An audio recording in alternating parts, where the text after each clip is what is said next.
Well, welcome everybody to our fourth Kazzie Connect. And we want to thank George Voyage so much for joining us tonight as our guest speaker, and also congratulate him on his recent award, which is terrific, making Kastellorizians proud, and also his family. So what I'd like to do now is hand over to Nik, but I just should say before I do that, George and I have known each other for a very long time. Won't say how long, George, because we'll it's a real pleasure to have you with us tonight. And I'll now hand over to our president, Nik Spartels, to ask you a couple of magic questions. Thank you. Thank you. Welcome, George. Welcome to our little talk here. It was lovely to hear your voice this week. I spoke to you a couple of times. It was very interesting hearing what you were telling me, because it's like you're my big brother. We've got a lot of things in common, especially you went to Corfu Grammar. You were in the wrong house though. You're in Buntine, was it? Buntine? Barnet. I was in Archer. So you're a Corfu Grammar boy, and I just realised that you live 50 metres down the road from me in Cole Street, which is absolutely amazing. Also that your grandfather came out here to Australia around about 1912, which my grandparents actually came around to in 1912 too, which is very interesting because it's about the same time, the same journey. I believe your what was it, your wife? Hang on, who came out in 1912? It was your grandfather? My paternal grandfather. Paternal grandfather. And then his wife came out in about around 1920, I think. Okay. Oh, that's amazing. Anyway, look, congratulations on receiving the Order of Australia Medal. It's a great honour. It's fantastic. A fellow Kazzie has received that award, and you are like a symbol to us what you've achieved, because we've come a long way, and you should be very proud, and we're very proud of you. Because even though I spoke to you a few times this week, I realised what was involved in your lifetime. I mean, you've got a very responsible job. You're looking after 74 football clubs there, which are in the amateurs, being a president. 14,000 men, boys are playing, and 4,000 females. So there's a total 18,000 participants you're looking after. So it's an absolute credit to you. I know you've been in the amateurs for around about 50 years. Yes, correct. And you played cricket also at Brighton Cricket Club and St Kilda Cricket Club, which are very well known and old established cricket clubs in Victoria. So probably the best cricket clubs in Victoria. So I believe you're still a member. You're life members of both those clubs now. Yes, I am. And Shane Warner's from Brighton, the Brighton Cricket Club played against. That's right. So Shane, so Shane and I were teammates at Brighton, and he went to St Kilda, where I'd come from, and then I went back to St Kilda, and he was there at the time. I might get you to explain how your parents came out here earlier on, but I was fascinated to realise that your father came out here in 1947 from the island of Rhodes, our Rodor next to Kastellorizian, and he came over with a fellow called Kevin Kominos. Yeah, I didn't know that, and it's amazing that you very close friends, very close friends. So, and I don't know, Auntie Mary, I don't know, I have to ask my father this one, but I don't know if Auntie Mary knew him then or later on. I don't know what happened then. Obviously, they probably met here in Australia. 1949. But it's amazing. Today, I realise that it's very close to home, that our relationship. So, I'd like you to go ahead and just tell us about your journey. I'm under a bit of pressure here, having Diane and Michael here, because lucky I haven't got Chrissy Bartoglu as well, because I'd be under fierce pressure to have my facts right. But we're very proud of our heritage. My grandfather came out, I think, just before the First World War broke out, and they settled and tried to immerse themselves in Australian life. He and his brother Nik Canis. Michael might know a little bit better the exact way that it happened, but my grandfather, John Canis, started a restaurant at the top of Swanson Street. The Rolex. The Rolex Cafe, Yeah. correct. And that was there until, I'd hate to think, maybe around 1965 or something, or 60 or something like that. Yeah. His brother, that's Nik Canis, had the restaurant in Bridge Road, Richmond. So they came around 1912, I think. 1912, 1914, around about that time. Around about that time. My maternal, that's my mother's side. My mother's mother, my yaya, Amonis, she came around 1920-ish, and they were married here. That marriage brought 3 children.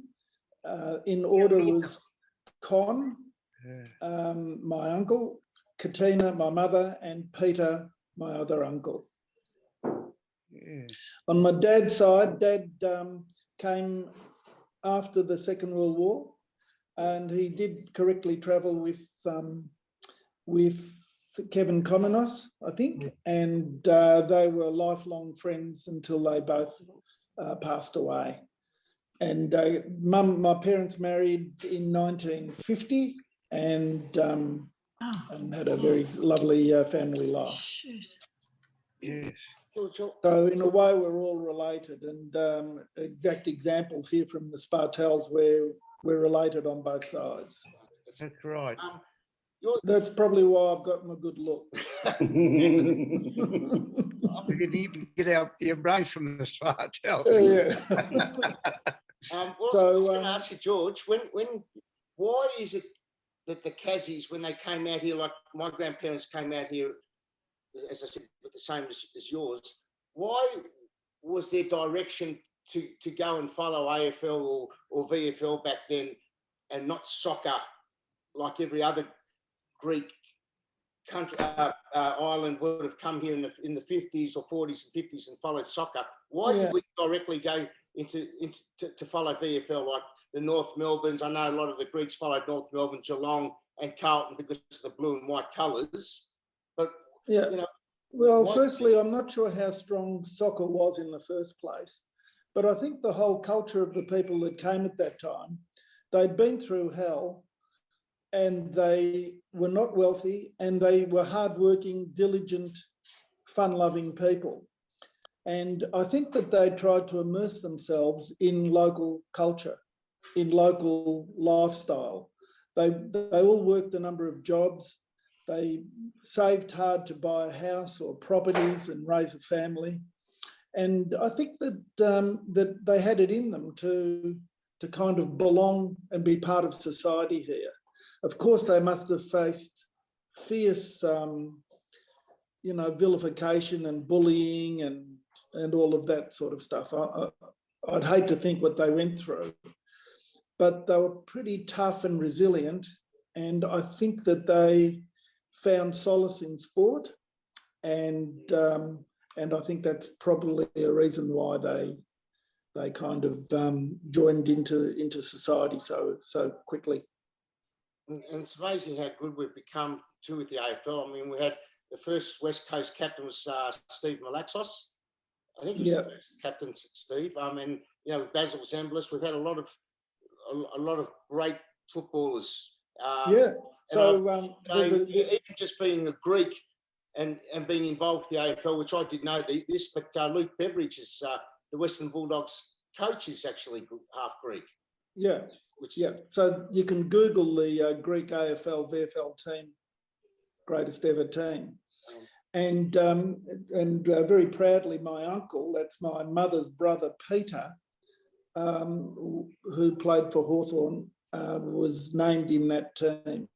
Yes. So it's and that was he started playing for the Hawks, I think around 1953 or 54. Yeah, in the 50s. Yeah. And Con played too? Yes, Con played, but he only played reserves. I think he played 80 or 90 reserves games, but didn't play play in the. He was a very good cricketer, though, Con. Con was a very good cricketer. Yeah. Very good cricketer. And another footballer who should have gone to league was Maxim's, your grandfather, Max. I believe Max was a very, very good player at football, but unfortunately, I perhaps didn't have the time to get there. I heard from many guys at his age that he was a very good centre player. That's Maxi Peronis. Max Peronis, yeah. That's on my side of the family. That's my wife's side of the family. Well, Max was my first cousin as well. No, George, you may also be interested that Dr. Peter Mangos, my uncle, he was also the club doctor for the South Melbourne as it was. South Melbourne, yeah. Well. Yeah, but he made a great contribution, didn't he, to the Greek culture and the presence, and also for medical. He was ahead of his time. Yeah, the sporting connection I thought you might have been interested in. Yeah. Hawthorn won the premiership in 61, didn't they? Yes. So Peter had been traded to South Australia. He worked at the time for Gillette, and he got a transfer in his job to South Australia, where he played for Norwood over there. So he'd left Hawthorn the year before. But interestingly enough, with Peter, Hawthorn Reserves made the finals. The first Hawthorn team to make the finals was in 1957 Reserves team, and he was captain that day. And I think Con also might have played in that game. Wasn't Kazzie though? Being of Greek descent, did you strike much racism during the start of your sporting career at all, George? Were you tormented or yeah? Were you abused? I think most of us in our age group, We did. We'd often get called wogs and all this sort of stuff. I was quite sensitive to it, but I learned to cope with it, I guess, because there was no avenues then to appeal or to get the situation diffused like today. So if someone did that today, we're very strong in our association. There's very strict rules, and the players and the clubs would be heavily sanctioned for that sort of behaviour. But I think all of us, Michael Zervis will know, and Marcus with his background, we all copped it at that, when we were in our 20s and playing football and things at school. Well, when we were in the amateurs, when we had a Kazzie team, we copped it every day, every time we played, but we gave it back as well. I mean, we weren't prepared to just sit there and cop it. And but now they don't cop it at all. It's just no, that's right. So we've made a lot of changes to the association, and I think society's moved on from that. Hopefully, they have. Did you? I've often thought. Yeah. I was going to say I've often thought about the that comedians that call themselves the Wog Boys, and I don't know if that's funny or not. That stuff. No, I don't know. I don't know about that either. Yeah. They could have called themselves something else and tried to portray the humour, I think. Yes. Did you take over from Fullerton at all, from the amateur days? So Fullerton was a long way. When I started playing, he was on our board. And what happened with me, I finished school at Caulfield Grammar, and then after finishing, I went and played for Caulfield Grammarians. Yeah. So I'm talking about football. Yeah. And then I played 240 games for Caulfield Grammarians. Yeah. I finished playing in 87, finished playing. And then I was appointed senior coach for the next year, and I coached them for 2 years. And then business was getting a bit heavy, and I moved on from that. But then a couple of years later, came back to coaching the club for a year.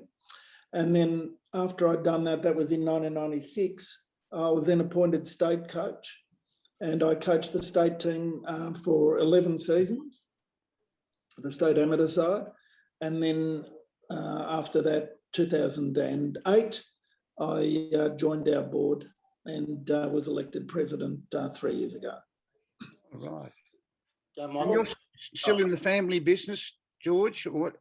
I am. So I don't know if everyone's interested to know about that, but Well, especially when you deal with China, we would be very interested. yeah, sure. So so what happened? Dad arrived and started working in a company here, and soon after that, he started his own business, and this was in the mid 1950s. So we're talking about mid 1950s, and he was doing business with India mainly. And then when he met some Indian people on a business trip that they came out here, they suggested to him that their product was not competitive because China had just started producing the same item, which happened to be a sheeting, a wide width sheeting. So Dad took a sample of the Indian cloth, put it in an envelope, had no idea who to send it to, so he just addressed it to Chamber of Commerce, Shanghai, and a few weeks later he got a reply. So he started communicating with the Chinese. Business was a lot easier and more simple then with them in some ways. And he quickly established himself as the agent for most of China in nearly every product that they made. And he, around 1957 and 58, he started his business formally with the Chinese. We had agreements with them. We were their sole agents for Australia and also for New Zealand. And it covered a whole range of products, mainly to do with textiles, made-up textiles, garments, consumer products, and a whole range of blankets and towels and all that sort of stuff, which was what the Chinese made. Alarm clocks, enamelware, camping equipment, all of this sort of stuff. And he went to Coles at the time, and we became their sole agents. So business developed at a very rapid rate. And then Dad put his younger brother, Mark, who'd come subsequently arrived from Greece. He came and moved to Sydney and started our Sydney office. So that went for quite a long period, and I joined the company in the early 70s. Michael, did you want to say something, Mike? We can't hear you. No, we're right. He's on mute. You're on mute. Yeah, sorry, I just want to make the point, George, that Uncle Tony was an absolute pioneer. I think you've outlined it, and you're being very modest. I mean, to have that bravery to go into the new world of China like that. I have memories as a child, and I remember that walking through Coles stores with him and things like that. But the vision and the courage to do what that Uncle Tony did, that's profound, and I think you should be very proud. And us in your reflected glory as Kazzies. I mean, that was he was absolute. That's pioneer. right. Thank you for that. Yeah, so that's true. He was a visionary of a man, and he was pretty tough business-wise, but he knew how.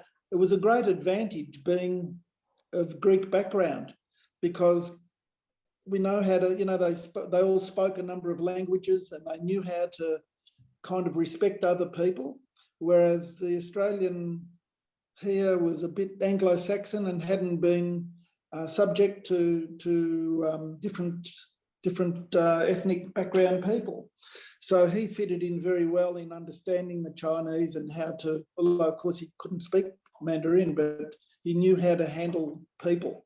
And that was a skill that I'm sure he'd brought up because of the cosmopolitan nature of Rhodes and Kastellorizian and the life that they'd lived. George, has anyone documented that story in book form? I've seen it in an article form, but I mean, it's quite a story. It is. I've thought about writing a book on it. It would be a very interesting case. So, for example, in I think around 1968, Dad appeared on Four Corners, and he got up and he said there was a funny thing that actually happened. We had alarm clocks little section at the office on alarm clocks, and I'd got in there in the morning not knowing that Four Corners were coming to video that afternoon, and I'd set all the clocks for 2 o'clock in the afternoon. So of course Four Corners have started the interview, and all the alarm clocks, those big Chinese things, started ringing at the same time. So he wasn't too happy, so they had to reshoot it. But in 1968, he came on and said that the Chinese were were going to be an industrial power, and forget about them making alarm clocks and enamelware, because in the future they'll be making aeroplanes and motor vehicles and electronic equipment and everything. And we've got articles where in the press he was ridiculed. People saying, who is this fool? You know, he doesn't know what he's talking about and all of that. Well, you can see what's gone on in recent times. So that was very interesting. So I first went to China in 1969. We went to, no, in 1970, in fact, as a family, we went to Expo 70, which was held in Japan. And on the way there, we stopped in Hong Kong. Dad had to go into southern China for 2 days. So I went in with him, and that was my first time into China in 1970. Dad was not in great health in the early 70s. So I started my first kind of formal business trips there in 1972, 73, around that period. So it's been a wonderful journey business-wise. It's been really interesting. So the relationship still, George, one of you still go over there the way the situation is? Yes, we do. We still travel there quite often. We haven't been. I had very serious health issues last year, so I couldn't travel. But fortuitously, COVID shut it all down anyway. Yeah. So we do a lot of Zoom calls and Skype and all this sort of stuff with them now, and with major clients. George, I was going to ask what your father and you, how you think the Kazzie gene or the Kazzie, whatever that X factor is that that seems to permeate way through our community, how that was an influence for Dad and yourself. Yeah, I think because you learn to respect people and you learn to value everyone.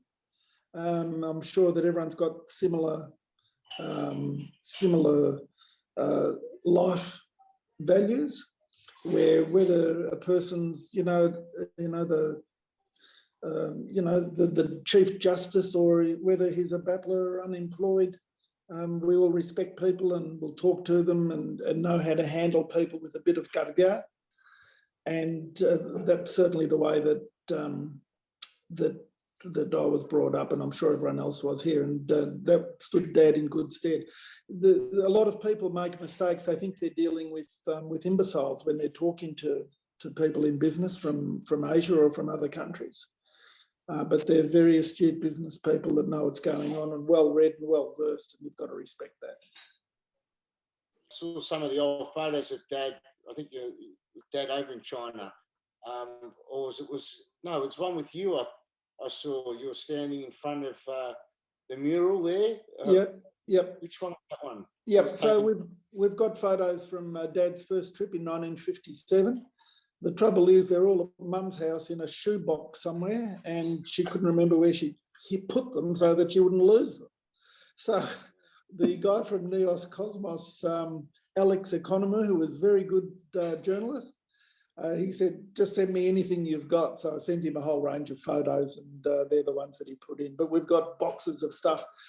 The thing that was interesting about that Great Wall photo, that you'll notice in the background, there's nobody on the Great Wall. There's no one there. There's no one there. But if you go now, but if you go when it's normal season there, you can hardly get there, and there's queues to get up there and traffic jams and all that sort of stuff. We've got photos of going into a factory with 1,000 workers at machines, all with hand sewing machines, or painting things by hand, and unforgettable memories. We went one time in China, we went in Shanghai to a thing called a children's kindergarten. Well, you go in there and the kindergarten was in fact a table tennis centre. I'm not kidding, they would have had maybe 2,000 3,000, who knows, table tennis tables, and kids aged 5 just playing table tennis against the wall, just learning to hit the ball back, and they had to get up to 1,000 hits. And if they couldn't get 1,000 hits, they had to start again. And it was just wonderful, that sort of stuff, discipline that they were teaching people. It's funny you just mentioned that with the kids. What about the kids nowadays? They've got all these iPads, iPhones. They sit there watching YouTube. We can't seem to get them out there to play sport like you did when you were young, and like when I did when I was young. How are we going to entice them to get back into doing some physical activities and contributing to like a team sport or something like that? What would be an idea to get? It's tough, isn't it? Very tough. Yeah, I throw that one open. Marcus might have an idea, or Michael, or someone, but or even Maxim here in his university background. That's a great challenge for everybody, isn't it? It is a great challenge. It is a great challenge. With the amateurs too, look, as you spoke to Matty Maguire today, who used to play for Brisbane and St Kilda. See you later, Mike. All right, I'm going to go and present to another Zoom. Congratulations again, George. Thank you, Mike. Mike, good to see you. Maxim. Come back quickly. We'll wait for you. Oh no, this is a work one. You know what they're like, George. Well, good to see you. It was interesting. Matt was saying how tough that the amateur league is. It was more brutal years ago, but now it's become more placid. But it's still a very tough league to participate in, isn't it? Yeah. So we see ourselves as our premier divisions. We see ourselves as the second best competition. The VFL provides feeder teams, but that's a kind of an artificial competition in some ways, where the players are sort of fighting each other to try and get games in the AFL affiliates. Our competition, as you say, is over 10,000 male and 4,500 females. We've got nearly 600 umpires, 74 clubs spread throughout Melbourne. There's 28 municipalities in Melbourne, and we cover, there's 31 municipalities, and we cover 28 of those in Melbourne. So we're far-reaching. Our clubs, for those that aren't aware, we're more than just football. We're a community, and we've got clubs of all backgrounds. We've got old boys clubs, we've got district clubs, we've got community clubs. For example, an Indian club that started, we've got Ajax with us, and we've got university clubs. And so we've got a broad spectrum spread throughout Melbourne, and it's a wonderful organisation. And financially, how are they surviving? And also, I know there's a shortage now, believe it or not, of ovals, football ovals for the play on now. So how are you overriding problems like that? How do you organise? Okay, really good question, Nick. So firstly, COVID tested everybody out financially. We didn't get any support from government during COVID, and our clubs all battled away. So what we did as an organisation, we bill, everyone pays affiliation fees depending on the number of teams they enter. So most teams have got 4 teams entered. So they'll have a senior team, a reserves team, under 19 men's, and a women's team. So that's sort of the basic what clubs will have. But some other clubs might have 8 or 9 teams. So they might have a senior, a reserves, a thirds, a masters, 2 women's teams, and 2 under 19 teams, something like that. So what we do, affiliation fees are based on the number of teams that you enter. Last year, we returned all the affiliation fees to our clubs and then rebuild them 25% to cover our administration costs. It was a nightmare, but we kind of got through that. We got through it. So this year, start afresh, and it's been a real battle because a lot of the commercial partners have dropped off, and we're trying to find ways to raise revenue through other channels. So we're setting up a foundation to try and do that, which is a really good one. It's one that maybe our Kastellorizian community can look at. I'd be happy to discuss that with your board. Okay, it's interesting. If there was any problems, do you reckon the AFL would try and help you a little bit? I know they're bleeding at the moment because the last 12 months has been a catastrophe for them. I mean, they've lost, I think, $22 million last year. I mean, obviously they've lost a lot of sponsors too, but yeah, so it's really in a position where it's not going to, it won't fold. That's what I'm trying to say to you. No, we won't fold. So we're about to enter our 130th year next year. Wow. So we're a long-standing Harry Miraculous.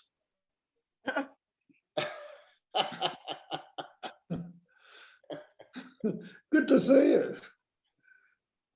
He's on mute. You're on mute. Unmute. Unmute. Yeah, that's better. Go on. Yeah, I only got on because George was getting on. Good to see you, Harry. Yeah. Harry was my superstar ruckman at Caulfield Grammarians. Yeah. So In so the booth. so we the VAFA is going into our 130th year, and we won't fold. We've got a proud tradition, but we could certainly do with more help. I've been to state government last week to see if we can get some assistance, because all of our community clubs are struggling, and it's not just in football, it's in all sports. What's happening is the AFL are running a marvellous competition for their top elite league and teams. Give them credit, they're doing a really good, probably a really good job, although the Hawks aren't going all that well. But the question then becomes, who's actually the custodian of the game, and who's the custodian of the sport of Australian rules football? That's the problem. And it's all very well to put in $600 million of upgrades to Marvel Stadium, but what do you say to the club at Beaumaris or at Whitefriars or somewhere that haven't got $500 to put in a new toilet, or need to put in new facilities for their women's players, or need new lighting because the ground up the road's gone? And how do we cope with that? Where do we play? So we need new lighting so we can play night matches. So there's some of the challenges. And then the council comes up and says, well, we're giving you new lighting, but you can't use the ground at night time because it'll affect the local residents, won't like it. So we've got all of these issues at the moment that I think as a society we need to address. At the council elections, state council elections last year, a number of councils changed, and I'm sure you've all found that in your own municipalities.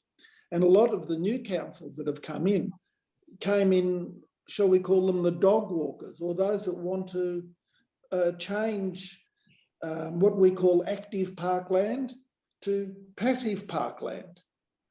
They've turned, near us is Elstonwick Golf Course, that's gone. It's now, they're turning that into a water park with walking tracks for dogs and things. Elstonwick Park South, that once had 10 sporting ovals, has now got none, 0. Yet our numbers of players, particularly in our females, is just on an increase we can't cope. We've got nowhere to play for them to play. Quadrupled. Sorry? Quadrupled, yeah, exactly, quadrupled. And we've got nowhere, we just can't accommodate them. So there's some of the things that I think society needs to line up. The spending of funds is a really important one. Government help to, just look at the Collingwood facility at Olympic Park there, what was a public facility, now a private one with a club that's got multi-million dollars. I mean, really? There's some of the issues that we face. You'll find that a lot of these councils, though, will put the money in as long as they got some sort of access for them to use it as well as playing football. They just won't finance a football ground as such. there's got to be something else for them to be involved, and you'll see that way they might be able to assist, but as long as they've got some sort of access for their community as well. So well, I'm not sure about that, because Elstonwick Park South, which is off New Street down here, there was 2, so we've gone from 8 ovals to 2. Yeah. The new council came in and said those 2 ovals are decommissioned, no goalposts, no boundary, take the fence away, it's just going to be dog walking. No sport. Why would that be the case when they're trying to get people out of their homes or the TV to get out and do some sort of physical activity? They just don't get it. It's really disappointing aspect of our community, I think, at the moment. Yeah. Why don't you go to the papers and address this situation, though, George? We're trying to do that, but it's very hard to get traction with it. Yeah, that's Very it. difficult. You'll see that when you go to Royal Park and see all those ovals in Princess Park, I think some of the cases there that they say to keep the upkeep, it's very expensive, and that's what I suppose. I'm just watching this. They're looking at it financial Zoom aspect of thing. it, but Why are you watching rubbish? and there's quite a few ovals at the Royal Park What did he West say Way for as me? well. But you're Oh, right, for the it's context. diminishing. It's a pity that that is the case. Yeah, and yet, some other councils go right out in the northern suburbs past Munda, and they've got state-of-the-art grounds. Yeah. So friends of mine live at Lang Lang. They've got one team, and they've just had built by their council 2 huge ovals with changing rooms and facilities, and yet here in a heavily populated area, we've got challenges to get facilities up. Very difficult. I think you have to go straight to the sports minister there. Yeah, we do. And I met with the minister's office last week. They on board with it or not really? He understood where we were coming from, yeah. And in fact, I'm doing a walk around various venues with him over the next few days. Okay. George, getting your OAM a couple of months ago, did they ring you to tell you, did you know you were going to get it, or was it just a phone call out of the blue and said you've received this and this award? How did it come about?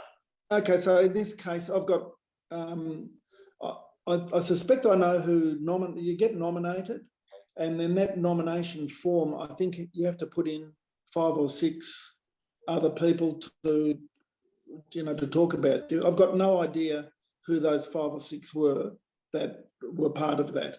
So in my case, around August last year, I received an email to say, could I please reply that I am George Anthony Voyage, my date of birth is blah, blah, blah, and I live at this address. And I thought it was a spam, yeah. And I deleted it. And then about 2 weeks later, I got the same email that said, you haven't replied to our request, are you George, blah, blah, blah, blah. So I went back and had a look and had a phone number there, and I thought, oh, what the hell, I'll try and ring that number, thinking that might be a fake number as well. So anyway, I rang them, and they said, no, it's real, and we get a lot of people call. So that was in August, and I said, yes, that's me. What's it about? They said, sorry, we can't tell you. We just wanted to check that you are this person. And then in, must have been around November, towards the end of November, I got another email, I think it was, yes, to say that I have to sign a confidentiality statement, that I've been nominated for one and I've been shortlisted for it. Would I accept that award should it be awarded to me? And then I realised that it was the same number and email address as the one that I'd knocked back that I thought was a spam previously. And then about 2 or 3 weeks later, I got another email to say that, yes, you've been granted that, but you have to sign a confidentiality thing, and imagining especially with Mum, I couldn't tell her a thing because it'd be all you would have known about it before I could blink. So that was really good. And then they call you and say you've been listed as one of people that we might like to. The press might call you to do an interview, which was really funny. But nobody. Oh, then the Herald Sun rang. And the other person from Australian Rules that got the OAM the same award as me was the AFL umpire Eleni Gutsis. You know, there's a lady, a female umpire. Oh yes, Eleni. Eleni. Yeah. Yeah. So I sent her a text because I happen to have her number through our own association. I've got all the umpires' numbers. I sent her a text saying that, you know, we're both of Greek background, how great, congratulations. She must think I'm a stalker because I didn't hear back from her, which was funny. But the thing that did happen with Eleni was that she appeared, so a friend of Mum's rings Mum, and this was on January 27, so rings Mum, Tess Hondras, in fact, rings my mother, and said, you realise that George has got his name in the Neos Cosmos. And Tess was going around to see Mum and took a copy of that edition, and was a full page on Eleni and her journey to become an AFL umpire. The first female umpire. The first female umpire and her journey, and fantastic effort from that girl, like really brilliant. And at the end of it, it just said, also receiving an OAM was George Voyage. And that's all it said. So Mum's looked at this and said, you've got to be joking. Do they realise that we're also of Greek background, probably more so than Eleni? So 94-year-old women being of that feisty nature that they all are, she rings Neos Cosmos and gives the editor an absolute belting, I think. And about an hour later, I've got this Alex Economou on the phone, and he did the interview, which was really good. You know, look, it's an absolute credit to you, as I said, and we're very proud as fellow Kazies, and you know we love the Kazies striving. I mean, it's great for all of us.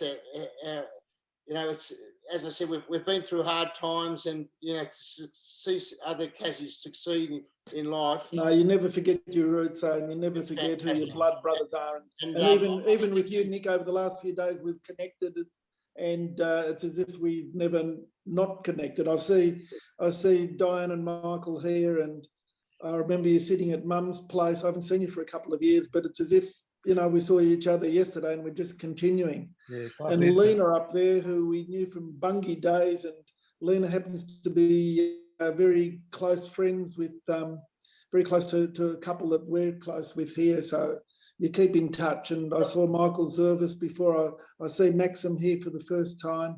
I'm sorry, I can't see Philippa and the other people here on camera very well, but you know, we're all, and Harry over here, God, you know, I've taught him everything he knows. I mean, He doesn't know much. Much on our committee. And No, Philippa, yeah. Hi, Philippa. Is there Philippa? Is she there? Yep.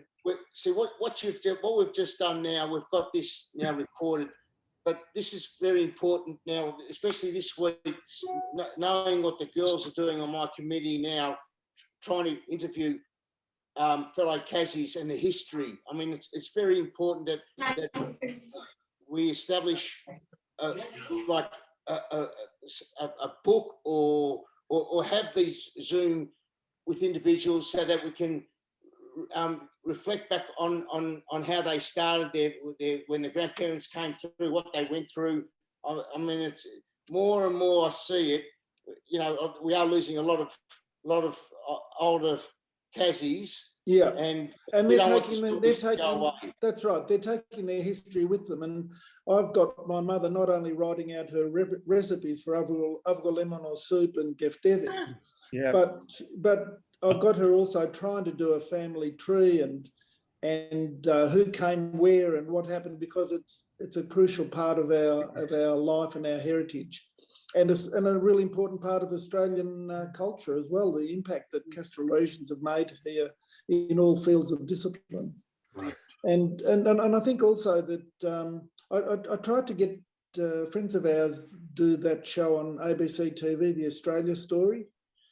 And it could be through your own organisation, Nick, to approach people like that, because that'd be a wonderful story, the impact that we've made in Australian life.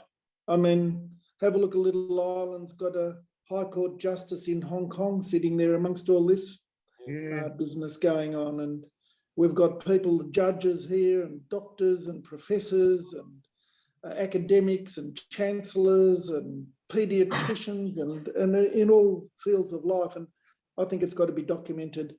Also for our children too. Yeah, we've had lovely upbringings. Children and grandchildren. We owe it to them to do that.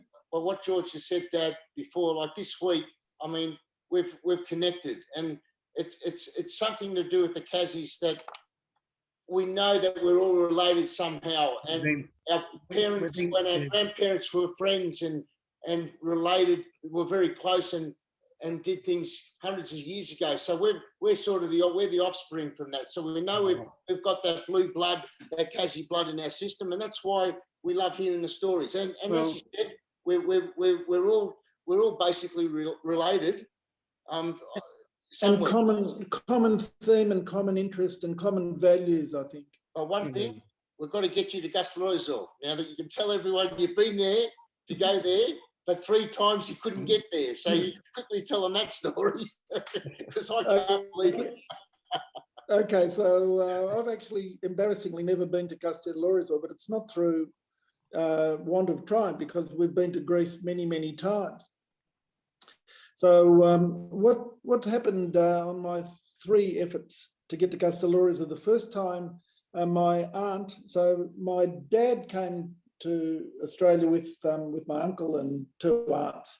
But anyway, that one went back, and I decided we'd go to Kastellorizian with my aunt and uncle, who were already resided there. So I arrived there. We bought the boat tickets to take the fast ferry to Kastellorizian from Rhodes. But on that very day, there was really strong winds, and the boat was cancelled for the day, couldn't go. And I don't think it was a daily service, because it wasn't going the next day either. So that put paid to that trip. Then another time I got there and we got the tickets, and there was a strike of the boat people. So that put paid to that. And then we went by aeroplane. So I got the flight ticket. We go to the airport bright and early. I think the flight was something like 7 a.m. or 8 a.m. from Rhodos to Kastellorizian. The plane is on the tarmac, all boarding, and my aunt went to the washroom. And so subsequently, when we went to get on the plane, we were the last 2 to get on. But the flight attendant there said, "Sorry, you can't go." I said, "Why not?" She said, "There's already been 20 passengers. The maximum is already on board. There's too many passengers. You have to come back. Come back in 2 days' time." Oh dear. So, because they had Via Panayota. Via Panayota, they had a doctor had to take. There was something happened in Kastellorizian, and they had to take a doctor or something, whatever, had to go there, and so that was aborted. And then the 4th time we get there, and that flight never left Athens. So that was my effort. So next time we go, I'm embarrassed about that, but I guess that's part of Greek life in some ways. It's the wonderful mix that you can have there. Good on you. Anyway, look, if anyone can I show? I don't know if anyone's interested, but especially with Diane and Michael there, can I just get something that may be of some interest that you might be able to help me with? I'll be 10 seconds, half a tick. There you go. Can anybody tell me, is the correct way to hang this on a sort of a painting thing in the frame? Was that embroidered by my mother? Yes. Yeah, that's my mother's work. Is it hung up the right way though? Once in a Yeah. while? Do you hang them that Slippers. way, or do you hang them that way? No, you'd hang it the other way. That's why Like they're worn. This way. Yeah, Yeah. yeah, That way. That's a prized thing for us, that. They're yeah. absolutely My mum beautiful. embroidered that, and she gave one to all her cousins. Oh, wow. That's fantastic. So I just thought you might all be interested to see that. Yeah, Yeah. That's- beautiful. You can hang it the other way, George, if you want to kick someone. If you want to kick someone, when I'm arguing with my wife, mate. Anyway. Okay, anyone want to ask any questions, George? Can I, George, well done. Thank you. I ask 2 questions, please. How is your mother now? State of health? She's in hospital at the moment. Is she? And yeah, it was her birthday last Sunday on Mother's Day, and she's not great at the moment. So hopefully she'll pull through. But she's been in for about a week so far. She's been really well up until now, but we think that she's done something very naughty and had a fall. Oh, yeah. And she hasn't done her hip or anything, but she's got some fractures in her ribs. Oh, that's So, painful for her. which is no good. And we also found the ladder in the house. So God knows what she's done there. So hopefully she'll be all right. But she was very excited. George, George, it's Lena Coates. George has got one more question. George, Oh, okay. George, did you know that I had interruption with my service tonight, and maybe you mentioned this. Did you know that your uncle Peter was in fact the first Hawthorn captain to win a premiership? We mentioned it before you came on, George. Correct. 1957. 57. Yep. Yep. Got that. Good. George, And Peter, just so everyone knows, Peter is still alive. He must be, George, you might be able to help me. He must be nearly 90, around 90, 91, 90. Peter's not in great health, and he's in a care accommodation, unfortunately. Okay. So he's struggling a bit. But the one thing about Peter Canis, for those that know him, he's got an iron grip handshake. And the poor bloke, if you saw him now, he's not a shadow of himself, but he's still got that iron grip handshake. George, what is the whereabouts of young John Canis? Yeah, okay, so there's 2 John Canises. Yeah, the footballer John Canis got married recently. So he got married at the age of, Marcus, how old would he be? Marcus is gone, is he? No, you've got no voice. You're unmute muted. yourself. Unmute yourself. Marcus. Unmute. No. We're on mute. No, you're not. How's that? Right. That's better. Yeah, got married at about 58.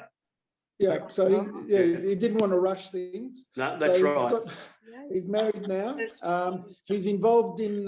He was a top footballer. He earned all Australian selection, and he coached University Blues in our premier grade to a premiership, which is a great honour. And John has just gone back and he's on the coaching panel again at Uni Blues, just helping out. He works for Jason Johnson. He works for Jason Johnson, correct. Is it in the food? He's in food. Yeah, in the food. He's looking after the... Diner something. That's it. That's right. And he's our cousin, John Canis, by the same name. That's Con's son. Yeah. He's in hospitality, and he is a restaurant.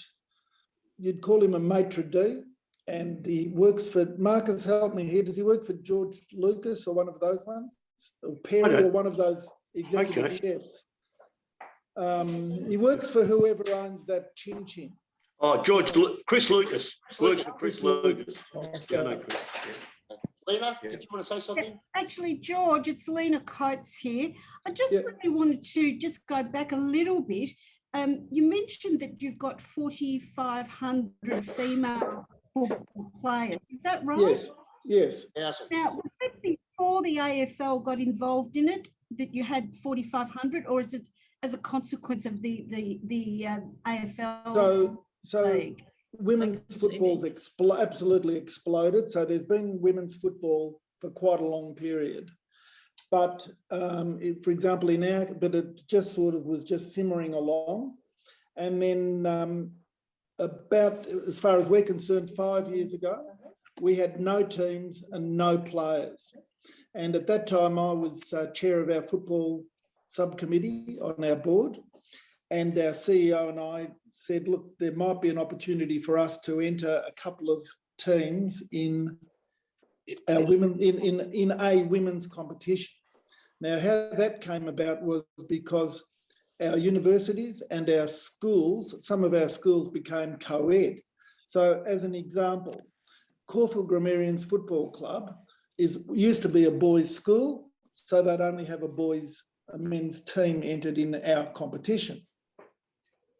But then when the school became co-ed, they would slowly introduce a bit of a women's program. And then, so Caulfield becomes co-ed, their girls then want to play football somewhere. So they were all going off to play in these other clubs like Darebin, for example. Out that side of town was very strong, northern suburbs. And we decided, well, let's give it a try here and see if we can get a couple of teams entered in that competition. So we opened it up. We invited clubs, would you be interested in having a women's team? And if so, we'll try and find somewhere for you to play. Well, we were shocked. 6 clubs came back the same day and said, we want to have a team, but in the amateurs. And then 6 became 8, and then 8 became 20. And in the space of 4 years, one of which is COVID, we've now got over 100 women's teams. 100. That's fantastic. That's the thing I wanted to ask was that women's physiology is completely different to a male's. And from a hip perspective and the kicking motion, do you find that the females have more injuries that come on because of the natural differences between male and female, and Yes. the impact that's going to have on also that, I mean, it's known that a lot of the footballers that didn't get that attention years ago have gone on to have many health problems. But for the females playing now, is that one of the things they're taking into consideration? Absolutely. So you've raised a couple of really good points. So the thing that's really hot topic at the moment in sport, in cricket, where I'm involved with St Kilda Cricket Club, and also in football now with the VAFA, the area that's really critical is player welfare. And something like concussion, am I still there? Yeah, something like concussion is top and centre, front and centre in everything. So if we begin, Lena, with concussion, that is a major, major issue for men and women. What happens with the women, it's hard to know exactly, but because a lot of them haven't played football right through from when they were little, a lot of the girls have come from netball or basketball or just played a little bit with their brothers or haven't played for a long time. There's a lot that haven't got awareness of, you know, people around them, and they clutter into each other and they suffer a lot of injuries in their games. Their games are fairly tight. The ball's not out in the open. So there's a lot of injuries, head injuries, shoulder and knee and ankle injuries. There's a lot. Put this thing on. Oh, yes. Well, because the natural physiology of a woman is very different, but also the sports that they come out of, as you mentioned, you know, they're not those contact sports. Correct. And I've heard that there's been a lot of knee and hip injuries apart from the concussion as well. Yes, yes, correct, exactly correct. So, for example, and the girls come from different backgrounds. So our son, youngest son, and our oldest son did play. Our youngest son plays for Old Melburnians, and the club captain there was a guy named Tom Paul, also of Greek background. Tom Paul. I don't know if anyone knows them, but so Tom Paul's sister was a top ballerina, and she went and danced for the, I think it was the Kirov Ballet in Russia, or one of those big ballet companies of Europe.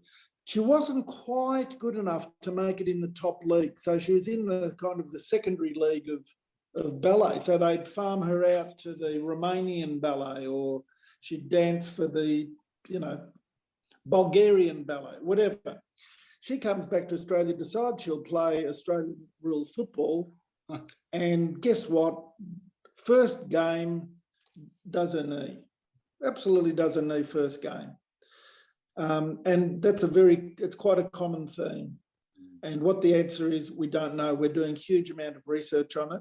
The AFL is very aware of it, and it's one of the major problems. And the women aren't keen to modify the rules or change the pattern or open it up or have anything other than what the men do. Well, the thing is, it is very popular. And funny you should say that, but I was over at a friend's house for dinner, and her daughter was doing exactly the same thing, playing ballet, and now she wants to learned ballet and doing ballet, and now she wants to actually give it all up for the football. So I think it's a really popular thing for women to get into, especially now where it's sort of gaining a lot of momentum. Okay, so the reason why, so we, of course, we talk to a lot of our players as to what drives them to do that? Why leave netball? Why leave basketball, which is safe, they play with their friends? Why leave that and come to Australian rules football? Maybe it's to meet a male footballer, George, who knows? No. It's all to do with the culture at football clubs. It's a feeling of belonging. It's a feeling of camaraderie, and it's a feeling of team spirit and teamship. Belonging. They're all really admirable things. They love it. Otherwise, how do you explain 25 young women, all amateurs, training out in the middle of a park on a cold night like tonight, and all of them being there? Because they won't do that at netball. Well, that's true. Well, look, it's certainly been a very, very open discussion, and obviously everybody's, that's what Kazzie Connect was all about. It's for people to connect on a platform that they can do and enjoy in their own homes. So that really sort of wraps it up for this evening. Nick, I'll hand over to you to thank our gracious speaker, George, and also everybody for joining in tonight as well. So thank you very much, and I'll hand over to Nick now. Look, as I said, thank you very much again, George, and I hope to meet you personally now, and hopefully we can get you to the club. I'll come down. No, I've got a few ideas as well. That's great. You might be interested in. As I said, I think it's very important that we document all what you've said tonight, and that fellow Kazzies, we can do the same. I think, for our future, as you said, Mum's not well at the moment. There's people not well, and look, we want to try and keep our heritage so we can pass it on to the next generation. It's very important. That's right. It's really critical that we can make the upper lemon or soup properly, and baklava, whatever it's going to be passed down. It's very important. And the thing that's really interesting about those gefteders is that you could put 50 different mothers' gefteders on the table, and I'm sure all of us could recognise our own mothers' ones. I'd also like to thank Lena again. Lena, thank you, darling. We all know that Peter's in hospital at the moment, and I think he's there somewhere. Pete, we hope you get better in there. We appreciate you coming on, and I mean, you obviously should be with your husband. You're a naughty girl, but anyway. Well, maybe we're doing you a favour getting you away from him. So, also great to see you, Nik Spartels and George Virginis again. Thank you, and Marcus Peters. We don't owe you any commission, do we? I'm coming around. I'm coming to get some. You're an honorary, Marcus, you're an honorary Kastellorizian. So, excellent. Fantastic. Thank you. I just want to just keep talking. You're most welcome. Well, now's the time for fellowship. So if you guys want to keep talking, you can do as long as you like. And again, thank you very much, George. We really loved having you, and we'll look forward to seeing you down at the club. I really appreciate the honour of being part of this group. It means a lot to me, and I really appreciate it. Oh, it's Make been sure you great to keep have those slippers at the right way too, I George. will. That's it. Our love to Mum. I'll do that. George, Cousin, give our love cousin. to Mum. I'll do that. Tell her to Give get my love. well. Well, is Thank this, you, George. pardon my ignorance, is this recorded? I could show her this interview, couldn't I? Yes, She'll be it thrilled. goes up. Yes, it goes up. It's edited and it goes up in the website, so it comes up as a pretty nice looking Perfect. video. No, she'll So love I'll to let see you know it. once that's been done, so you can Good show. on you, Lena. Thank you to All the everyone. I very really best to you. appreciate it. Bye-bye. Lovely to see you. All right. Lovely Yeah, to so see you too. Bye-bye. Georgie, see you later. Ta-ra, Nick. Everybody.